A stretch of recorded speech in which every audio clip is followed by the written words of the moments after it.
कभी सोचा है हमारा जीवन भी उस रेत की घड़ी की भांति है। जो रेत नीचे गिर चुकी है वो हमारा अतीत है, जो अब भी ऊपर है वो हमारा आने वाला भविष्य है, और वर्तमान ये संकुचित स्थल है जहां से धीरे धीरे करके रेत गिर रही है। अर्थात हमारे पास जीने के लिए यही एक क्षण है। उसका उपयोग कैसे करना है ये हम पर निर्भर करता है। जो बीत गया उसका दुख मनाना है, या जो भविष्य में होने वाला है उसकी प्रतीक्षा में क्रोध करना है। सब कुछ करने के लिए यही एक क्षण है। प्रसन्न रहना है तो उसके लिए भी यही एक पल है। प्रतीक्षा करते रहोगे तो ये पल भी भूतकाल में बदल जाएगा। इसलिए आनंद के लिए, परोपकार के लिए प्रतीक्षा ना कीजिए। आपके पास जो पल है उनका भरपूर सदुपयोग कीजिए, क्योंकि इस घड़ी को पलटकर आप फिर से समय अवश्य गिन सकते हैं, परंतु अपना बीता हुआ समय आप वापस नहीं लौटा पाएंगे।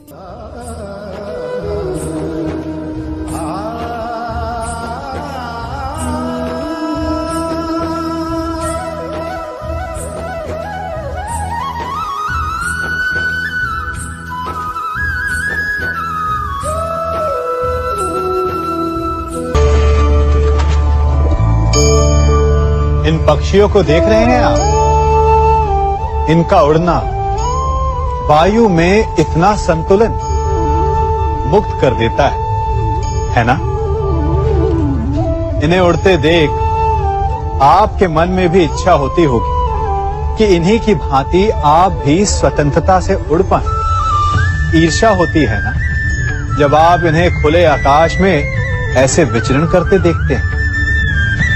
पर कभी सोचा है इस उड़ान को, इस स्वतंत्रता को पाने के लिए कितना परिश्रम, कितना अभ्यास किया होगा इन्होंने? आकाश में उड़ने से पूर्व धरती पर कितना गहन परिश्रम किया होगा इन्होंने? इनके माता पिता ने पहली बार जब इन्हें पंख फड़फड़ाने को उकसाया होगा तो कितनी बार घिरे होंगे?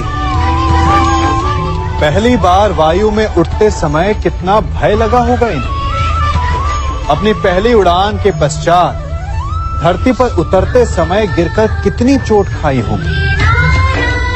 इस उड़ान का, इस स्वतंत्रता का ये मूल है। यदि आप ये दे सकते हैं तो अवश्य आप भी इस स्वतंत्रता को पा सकते हैं। इन पक्षियों की भांति ही अपने चारों ओर जब भी आप किसी सफल मनुष्य को देखें तो उससे ईर्ष्या ना करें।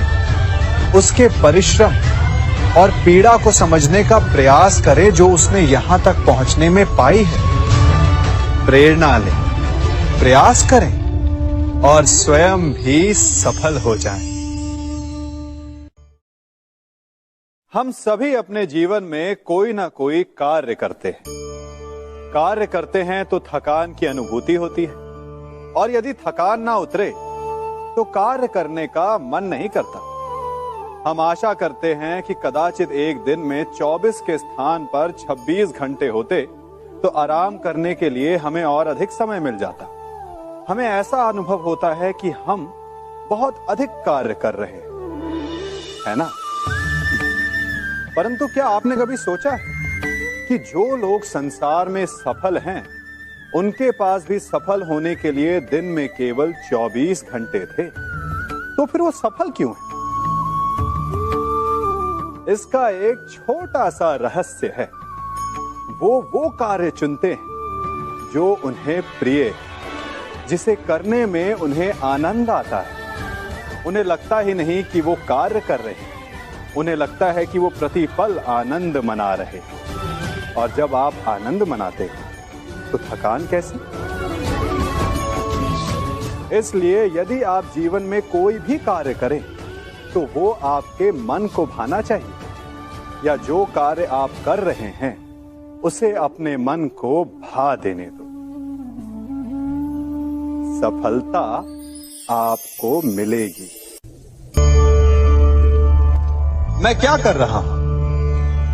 मैं दिए प्रज्वलित कर रहा हूं ताकि अंधकार को मिटा सकूं। अब आप कहेंगे कि इसमें कौन सी बड़ी बात है ना? परंतु इसमें महत्वपूर्ण बात समझने के लिए यह है कि मैं क्या नहीं कर रहा हूं, और मैं अंधकार नहीं कर रहा हूं। क्योंकि अंधकार को मिटाने के लिए प्रकाश का अस्त्र तो उठाना ही पड़ता है। बुराई को बुराई से नहीं, अच्छाई से जीता जाता है। अन्याय को अन्याय से नहीं, न्याय से लड़ा जाता है। क्रोध को क्रोध से नहीं, क्षमा का साथ लेना होता है। ठीक उसी प्रकार एक लोहा लोहे को काटता है, परंतु एक ठंडा लोहा ही गर्म लोहे को काट सकता है। इसलिए यदि आपको अपने जीवन में विजयी होना है तो अपने शस्त्रों को, अपने अस्त्रों को सोच समझ कर उठाइए, क्योंकि एक अनुचित सोच परिणाम पर भारी प्रभाव डाल सकती है। मनुष्य का मन बड़ा विचित्र होता है, कल्पना में ही विकास करता है, संपन्न भविष्य का स्वप्न देखता है, और कल्पना में ही जो नहीं हुआ उससे भय खाता है। और यही भय मनुष्य का सबसे बड़ा शत्रु है। हमारे भविष्य के मार्ग में, हमारे आनंद के मार्ग में सबसे बड़ी बाधा है। अब आप लोग मुझसे पूछेंगे कि इसका तोड़ क्या है, भय से मुक्ति कैसे पाई जाए? तो ये प्रश्न आप स्वयं से पूछिए।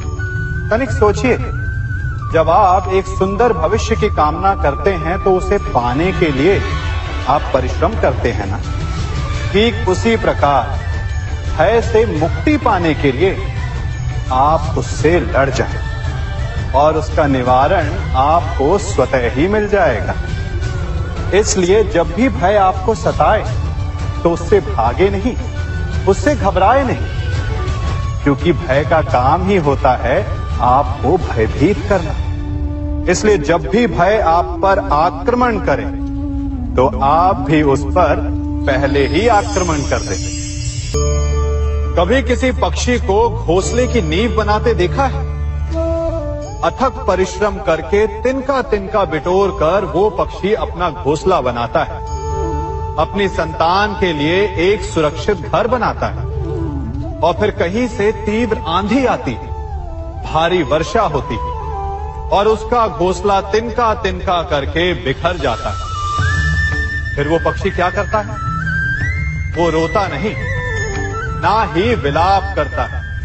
वो बिना विलंब करे फिर से अपना घोंसला बनाना प्रारंभ कर देता है और सफलता पाता है। फिर हम क्यों छोटी छोटी असफलता से भयभीत होकर परिश्रम करना छोड़ देते हैं? एक बात सदा स्मरण रखिएगा, हर वृक्ष कुल्हाड़ी की एक मार से नीचे नहीं गिरता, हर चट्टान घन के एक प्रहार से नहीं टूटती। सफलता पाने के लिए अनावरत परिश्रम करना ही मात्र एक मार्ग है। आज मैं आप सबको एक कथा सुनाता हूं। एक दिन प्रातः एक व्यापारी अपने घर से निकला। घर से निकलते ही एक बिल्ली ने उस व्यापारी का मार्ग काट दिया। व्यापारी घबरा गया, वो फिर से घर लौट गया और शुभ घड़ी की प्रतीक्षा करने लगा। और जब वो पुनः अपने घर से निकला तब वो वाहन जा चुका था जिससे राजा तक पहुंचकर उसे भेंट देनी थी। राजा को भेंट नहीं मिली। राजा क्रोधित हो गए। राजा ने उस व्यापारी का व्यापार बंद करवा दिया। इस कारण व्यापारी क्रोधित होकर घर पर अपनी पत्नी से लड़ बैठा। पत्नी अपने बच्चों समेत मैके वापस चली गई और उस व्यापारी के जीवन में यदि कुछ रह गया था तो केवल अंधकार। और इन सब का कारण वो उस बिल्ली को मानता रहा जिसने उसका मार्ग काटा था। ऐसा ही एक दूसरा व्यापारी राजा को भेंट देने निकला और उस व्यापारी का मार्ग भी एक बिल्ली ने काट दिया। वो व्यापारी तनिक घबराया, परंतु उसने आगे बढ़ना अधिक उचित समझा। राजा तक वो समय पर पहुंचा। उसने राजा को भेंट दी। राजा प्रसन्न हुए और राजा ने व्यापारी को अपना व्यापार बढ़ाने की अनुमति दी, स्वर्ण आभूषण दी। जब व्यापारी घर पर पहुंचा तो पत्नी को आभूषण और अपने बच्चों को देने के लिए वस्त्र थे उसके पास। हर ओर प्रसन्नता थी। समझ रहे हैं ना? दोनों के साथ एक ही प्रकार की घटना हुई, परंतु दोनों की प्रतिक्रिया भिन्न थी। ऐसा ही हमारा जीवन भी है। हमारे जीवन में प्रारब्ध का अपना स्थान है, परंतु उससे कई अधिक महत्वपूर्ण हमारी प्रतिक्रिया, हमारे सोच का प्रभाव है, क्योंकि यही हमारे जीवन को आकार देते हैं। इसलिए अपनी सोच को सकारात्मक रखिए। आपका जीवन सदैव आनंदमय